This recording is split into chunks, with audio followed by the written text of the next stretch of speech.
And so we're in a new era of biology, and it's kind of like you could think of that meeting as like the Protestant Reformation of evolutionary biology. And I felt like Forrest Gump, that I was actually there. Like, there's been this hegemony that has held the old theory in place for such a long time, and they've held sway over the profession, but they've lost a lot of their power, and the profession is really moving on. So is your primary goal to basically eventually get to the end of this problem and say, I told you God existed? Or is it to more so, I think you said it earlier, heal the rift? It's more about healing the rift. I mean, I'm sure some Christians will be disturbed that, Perry's not out trying to prove that God exists. Here's what I found. I can do a God of the gaps argument as good as anybody, and I've got as good of a God of the gaps argument as anybody has got. Okay? DNA is a code, all the codes are designed, therefore DNA is designed, and I got $5 million to prove that I'm right. Well, the $5 million is no longer to prove that I'm right. The $5 million is to pursue the truth. The fact is, we don't know where the genetic code came from. Maybe it's a divine miracle. Maybe it's an act of God. I'm fine with that. But maybe it's an undiscovered law of physics, and maybe it's something absolutely incredible. And maybe if we solve this, we'll solve consciousness, and we'll solve AI, and we'll understand biology so much better, and maybe it would be this huge breakthrough. I don't know. Here's what I did find. I found that if I used a God of the gaps argument to back people into a corner, once people got backed into the corner, they would just leave, and they would not stay engaged. It was like, in other words, I could never twist anybody's arm and get them to believe in God. It just doesn't work. Right. And so I don't use that approach anymore. But what we can do is we can start telling the truth about science. We can follow the evidence wherever it leads. We can speak the truth at any cost if we so choose. And there is no reason for there to be this war between these two sides. I think it's completely ridiculous. It's counterproductive. I know all kinds of scientists who, especially in evolutionary biology, they can't really admit in public that they have faith. It would be like coming out. I know all kinds of scientists who believe that there is some level of design in the universe, but if they use the word intelligent design, they would just get their head smashed in. There are scientists that can't let it be publicly known that they're friends with me. If you look at no, there's not many of those, but they do exist. If you look at George Church and Dennis Noble and Michael Ruse, my judges, they're all bulletproof. Nobody can take them out. They all have tenure. They all have huge accomplishments. And being on Perry's controversial prize panel isn't going to hurt their career. But a normal, regular professor would probably not be able to get away with it, at least at this point in time. I want that to change. It shouldn't matter what your religious beliefs are if you're a scientist. And if you're a scientist, you should be allowed to believe that the universe is designed or that the universe is purposeful. I mean, it's very obvious that eyes are for the purpose of seeing and hearts are for the purpose of beating, and you can't get around this. Yet in biology, it's been forbidden to exist that purpose exists in nature. No, purpose does exist in nature. It's very obvious that it does. All codes are purposeful. All organs and bodies of all kinds of animals are purposeful. So we live in a very purposeful world. And purpose is a legitimate inquiry. And we need to break down the Berlin Wall so that people are free to ask questions. And so I'm trying to break that down. And I think if we can break down that wall, I think the the issues around faith itself can take care of themselves. I think if you can have an honest conversation, faith is going to do just fine. It's when you have forbidden areas of conversation, forbidden areas of discourse, that's where that actually causes doubt to flourish the most. Totally. So this utopia of demilitarized conversation, what are you doing to facilitate? When I announced the prize at Arizona State, I talked about a demilitarized zone. And, the DMZ between North and South Korea is where the two sides can talk and they don't shoot each other. And so I came up with 4 rules for a DMZ. So one of them is put down your weapons. Okay? You can't come into the DMZ and be trying to shoot people. Okay? Everybody needs to be welcome to the conversation, whether you disagree with them or agree with them or anything. And to that point, there is no segment of this fractured debate that I have not learned important things from. Okay, so I've been critical of young earth creationism. I've learned a lot from young earth creationists. In fact, one of the best books I've ever read is In the Beginning Was Information by Werner Gitt. He is a 6-day young earth creationist, but he's also an engineering professor in Germany, and it's a superb discourse on the information problem in biology. Okay? Now, the Creation Research Quarterly guys, they kind of chastised me. They said, Mr. Gitt's been out there for 20 years and he hasn't gotten anywhere, and I think Perry's prize is a fool's errand. Well, I've gotten somewhere with this prize. I've got people taking me seriously. I'm speaking at university. I mean, I gave a talk at Notre Dame a few months ago. I launched the prize at ASU. I've got the leading geneticist at Harvard. I've got the leading physiologist at Oxford. I've got people taking this seriously. I've got millions of dollars of investment. I think we have Shark Tank for biological ideas is actually what I think we have here. So I'm actually making some progress, but I've learned things from Richard Dawkins, even though I don't like him, and I've learned things from Jerry Coyne, even though I don't like him, and there's all these people, and like everybody has pieces of truth, and I don't think anybody has it all right. And so I don't think you can say, these guys are the ones that are right and everybody else is wrong. I don't think that's true. So put down your weapons. Number 2, assume positive intention. Okay, so what that means is people need to realize that even their worst opponent on the worst day has some good motives in what they're trying to do. There's some goodness in the pursuit, even if you don't like the way they're pursuing it. And so you assume that in their own way that people are looking for the truth. Another one is ignore no verifiable fact.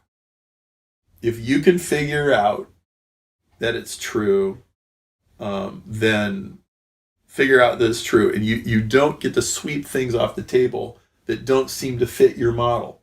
If you can verify that it's true, then you have to leave it on the table, even if you don't know what to do with it. Kind of like I didn't know what to do with evolution for quite a while, so I just let it ride. Mm-hmm. Right? Get to the truth, not the sale.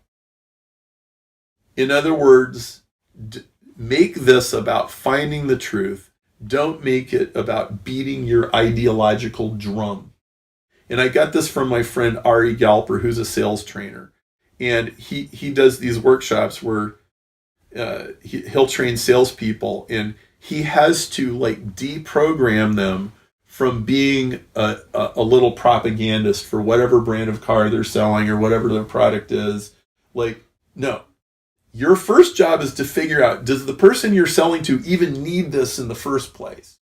And will this actually solve their problem? This is about them before it's ever about you, right?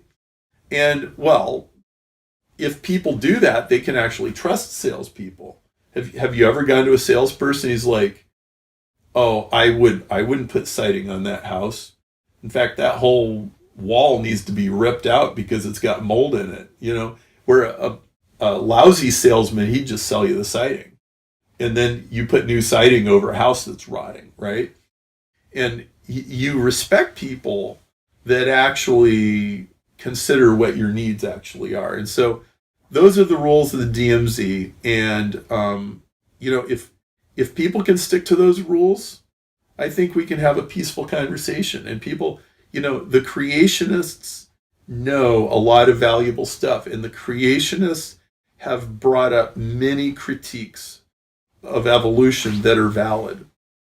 And I have to make very clear, I think we've only figured out about 5% of how evolution works. So when a creationist says, you haven't solved that, you haven't solved that, you haven't solved that, you haven't solved that, usually they're right. Now, they're not always right. Okay? But sometimes, at least sometimes they're right. And my approach is to say, okay, I have a hypothesis that if we continue to pursue the truth at any cost, that a mechanism for what you see there will be figured out. And I believe that the most God-honoring way to practice science is to assume that there's an answer somewhere and it can be discovered, and we don't just give up and say, God did it. There isn't any scientist who can say, God did it, that settles it, so let's have a 3-martini lunch. Scientists can't do that. Maybe pastors can, but not scientists. And so I really, really respect what scientists do in their jobs. And I don't think God of Gaps arguments, I don't think Christians should be saying, you can't figure that out. Like, some people wondered, I was talking to some scientists last year, and they're like, so is the purpose of your prize just to kind of rub people's nose in the fact that they haven't solved it yet? It's like, no, it's just truth serum. And I totally applaud if somebody can solve this. Like, this is not a Trojan horse. I'd love it if somebody solved it. Now, it would raise all kinds of new questions, ethical questions, whatever, AI questions. Yeah, I realize that. But, a lot of Christians kind of avoid this sort of stuff. Well, then what happens is Monsanto discovers. Well, who wants Monsanto to own this? That would not be good. So we need ethical, conscientious people to own a technology like this. I think Christians have been so afraid of being on the forefront of science and technology, and for that matter, for the arts and culture. And this is not okay. Like, Christians used to be in the lead. So why did they abdicate? Why did they? Well, it's not good. Yeah. So, kind of bringing this whole baby back full circle then. So where's Brian at today? If you go to evo2.org/Brian, Bryan, there's a video where he actually talks for an hour about where he's at. And that was recorded in 2017. He's still figuring things out. He's still exploring. He's not hostile to faith. He's not a Christian either. And we get along great. I mean, he's the president of my company. Everybody asks about Brian, and I guess, one of the things that happened as a result of the whole Brian thing was I became comfortable having people like right in my face, right in my personal space, who don't believe the same way I do, and I'm okay with it. When Brian left faith, he lost a lot of friends. Okay, there were a whole bunch of people who they talked behind his back. They kind of shunned him. They wouldn't meet with them. There was like all this whispering in the background.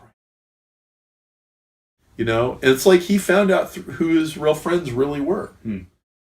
And, I'm really disappointed that a lot of his old friends really were only comfortable with Brian if he believed the same way they did. Well, okay. How flimsy and weak is your faith if you're afraid that Brian is going to corrupt you?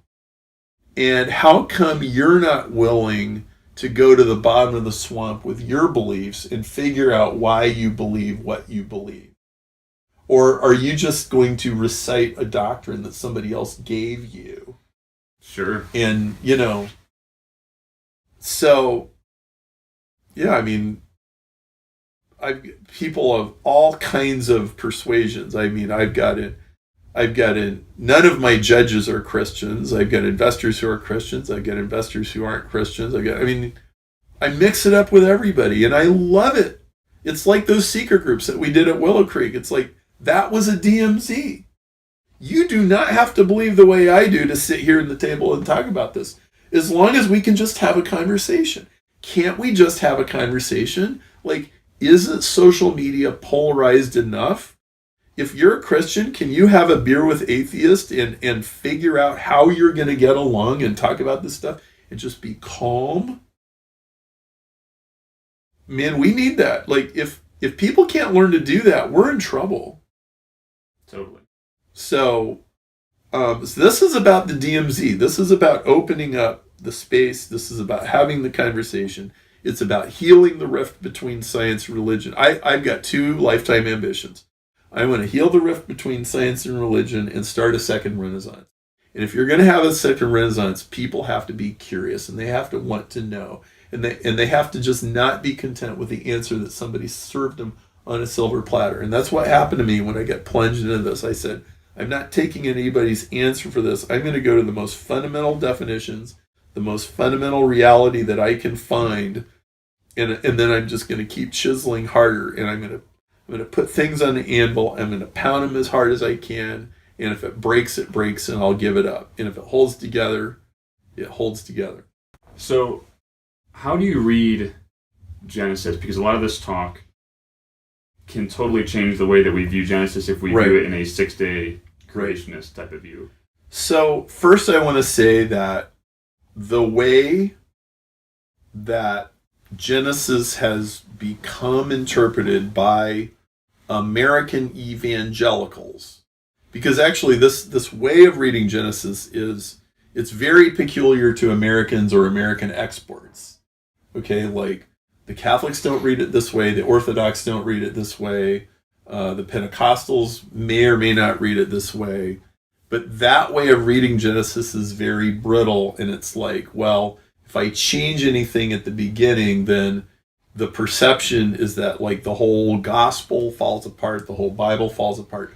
I do not agree, okay? I think there are assumptions that are baked in that have to be changed, okay? So let's talk through some of those assumptions. One of the assumptions that you have to challenge is the nature of the fall of man.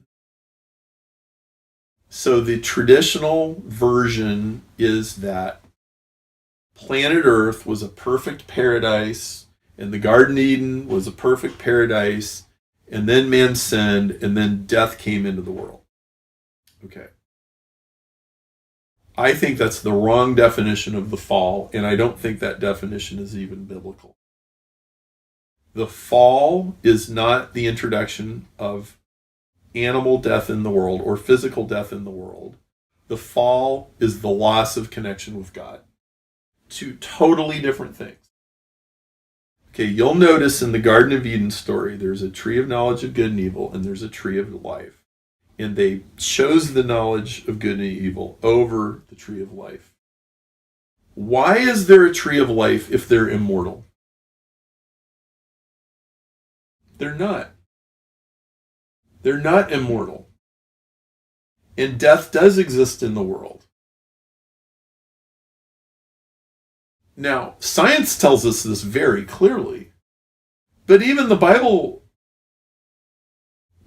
says it was very good. It doesn't say it was perfect. There's a huge difference between very good and perfect. If you go into an unspoiled mountain range where humans haven't been around, or a forest or a cliff or an ocean, it is beautiful. It is amazing. It is very good. And yes, I am suggesting that a world with predation and carnivores and lions and tigers and bears and sharks is still good. Okay, now, some people are kind of horrified at this. I'm like, well, hang on a second. If you're horrified at that, why are you not horrified by the idea that there was a serpent in the garden? Like, which is worse? Sharks and bacteria or Satan?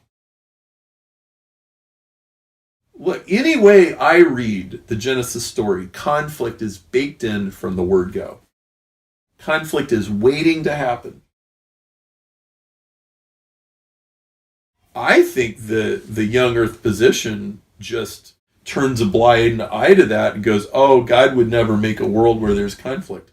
God obviously made a cosmos that's in conflict. Accept it. Like, I mean, I think this is the first stage of just fully being an adult. There is conflict in the world.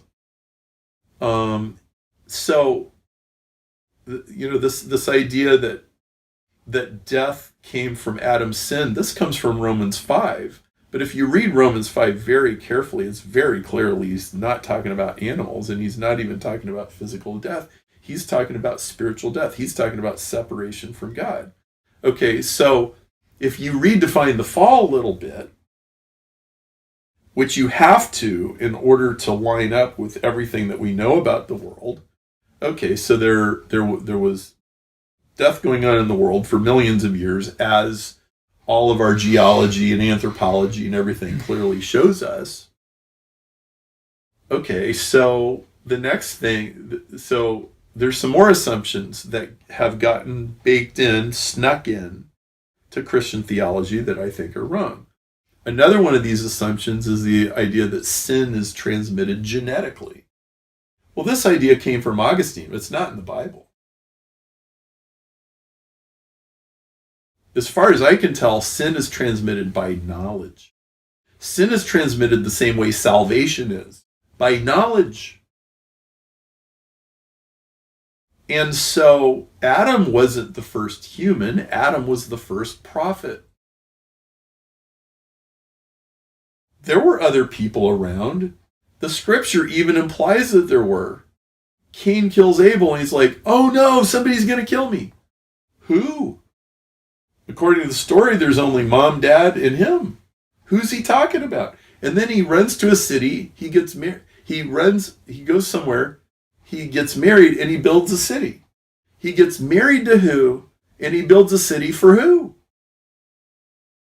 Now, the traditional creationist position has to make up all kinds of stuff that's not in the Bible to make all that fit. Well, how about there was other humans around?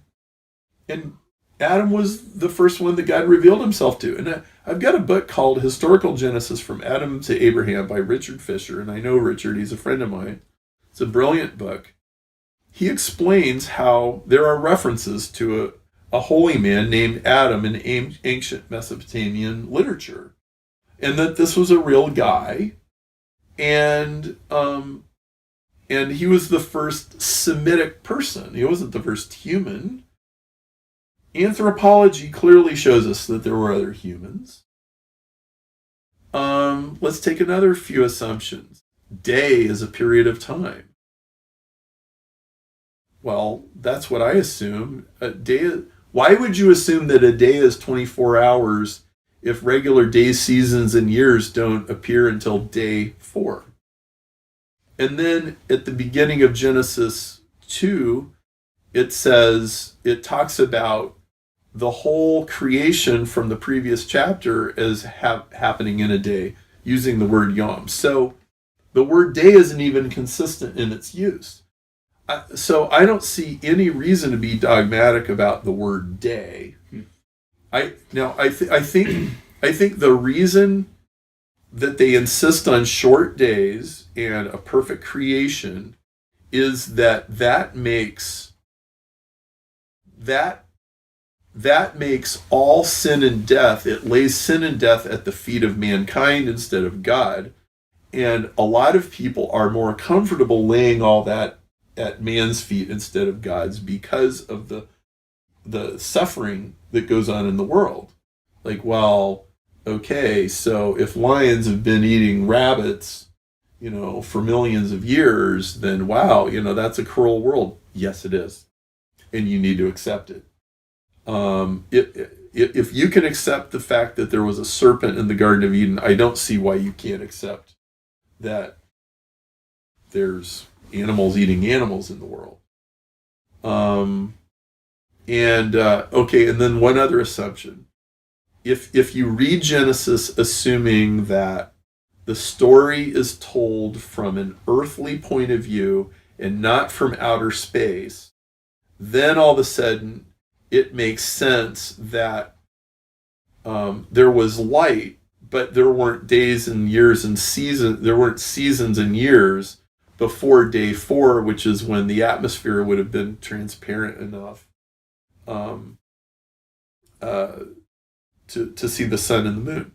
And so that's why you see the sun and the moon on day 4. Now, I think that's a reasonable theory. Now, I'm not dogmatic about that theory. I think another way of reading Genesis is that it's not literal chronological narrative the way people assume it is, that it's a highly poetic and symbolic. So this is like people like John Walton and a lot of other people.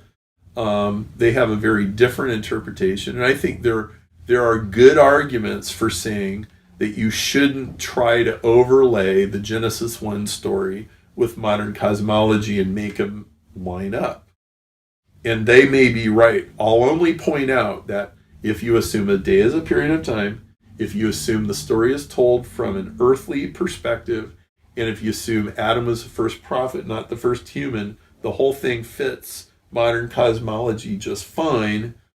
And there isn't any other ancient religious book or ancient creation story where you can make a handful of assumptions and get any of it to fit. And so there's a reason why people are still arguing about Genesis. They're not really arguing about the Hindu version or the Buddhist version. So that's how I read Genesis, and therefore, Jesus doesn't fall apart if there's an evolutionary story, and the New Testament and the rest of it. In fact, I'll even go further. I don't think you can actually really understand the Old Testament in particular without some sense of an evolutionary view. I think that the Sermon on the Mount is the ultimate counter-Darwinian manifesto. Okay? So, blessed are the peacemakers, blessed are the poor in spirit, right? And, give to people who ask of you, and, all of that. Okay? And you have Paul saying, in Christ there's neither male nor female, Jew nor Greek, slave nor free, all are equal in Christ Jesus.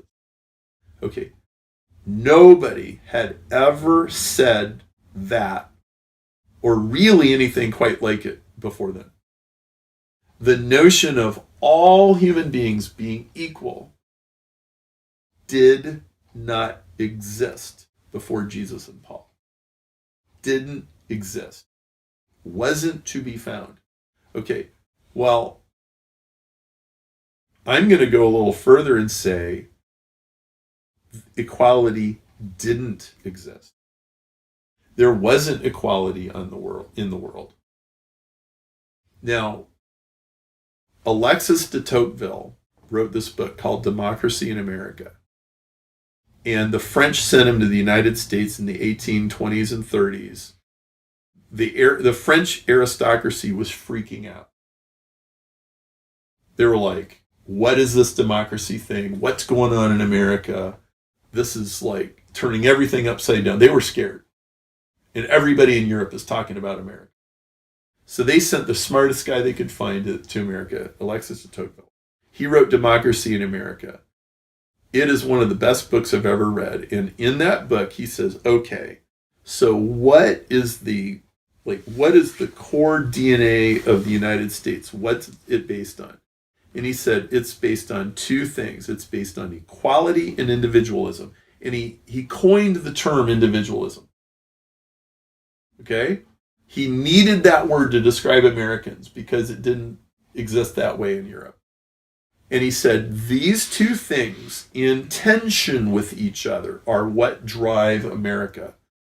And so he described the individualism, which I think we can all understand. And he said, okay, where did the idea of equality come from? And he goes all the way back to Paul, who says in Christ, neither male nor female, Jew nor Greek, slave nor free. He says that's where the idea of equality got planted in civilization. And then it slowly grew and grew and grew. And eventually you get to the Magna Carta and the invention of the gun and the invention of the horseshoe and the invention of democracy and and the post office and the library and like all these things, and everything made more equality, more equality, more equality. And it started with Paul. Okay. Well, you have to fix this idea in your mind because before Paul and Jesus, it didn't exist. Now, we read the Old Testament and we think that equality exists. It doesn't. The Jews do not consider all of the tribes around them to be equal. And nobody in the ancient world thinks there's anything unusual about it's springtime and the roads aren't muddy anymore. So we're going to get in our chariots, we're going to go down to the next village, we're going to kill everybody and take everything they have. Like, this was how the world worked. You didn't go, oh, they're equal to us. They have equal rights. No, it didn't exist. It doesn't really even exist in the Jewish law either. Okay, so Darwinism and evolution and all of that is based on inequality, right? And the survival of the fittest and all of that. Jesus comes and he's like, okay, everybody, hold on.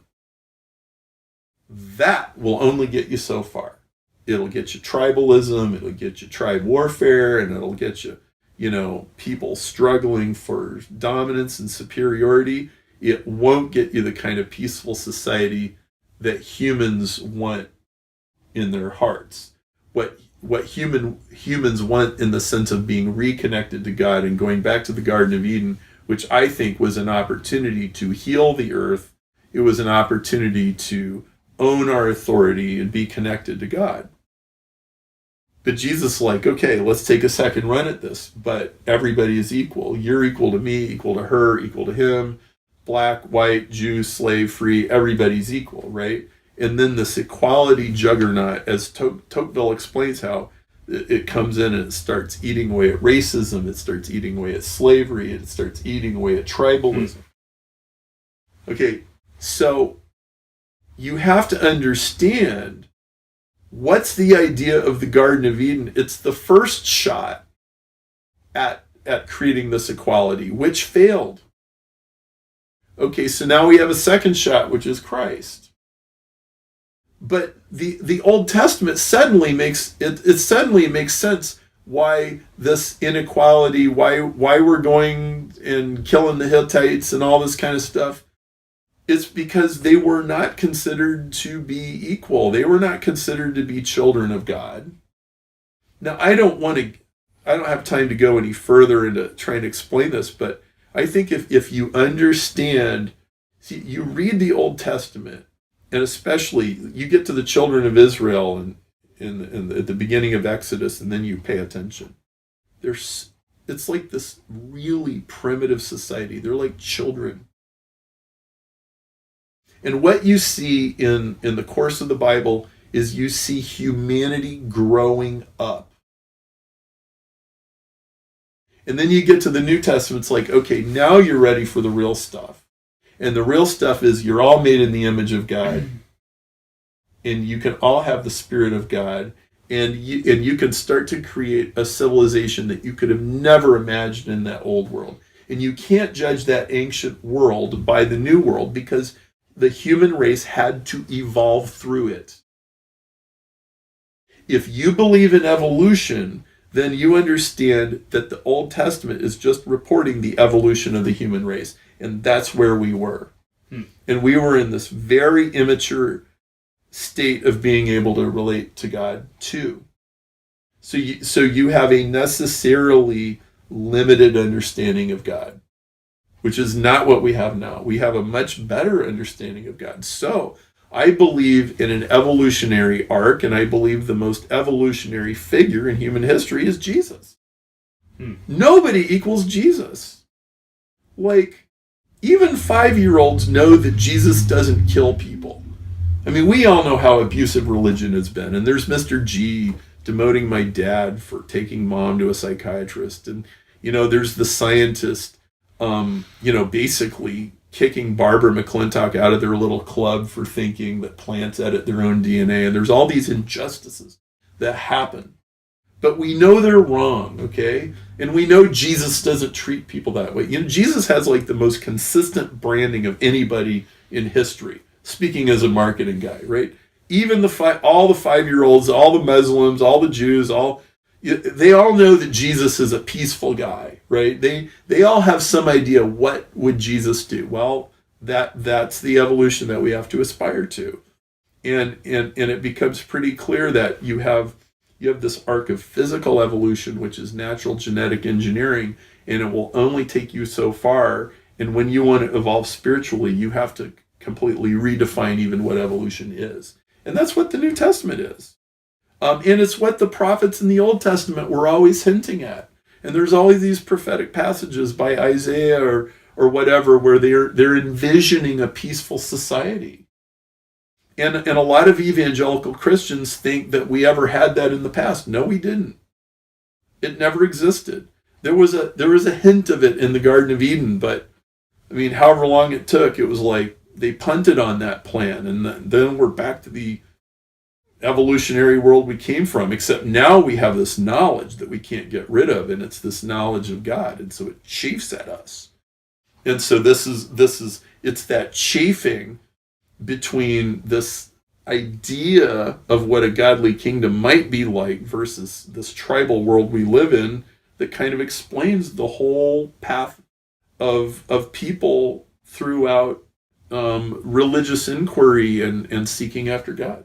Well, Perry, this has been absolutely awesome, man. Thanks so much for taking the time to go through all this and answer all these questions for myself and the listeners. Well, thank you for doing this, because it's needed to be done for a long time, and thank you for watching and paying attention, and post comments on the blog, and let's keep the conversation going. Appreciate it. Thanks so much, Perry. Thank you.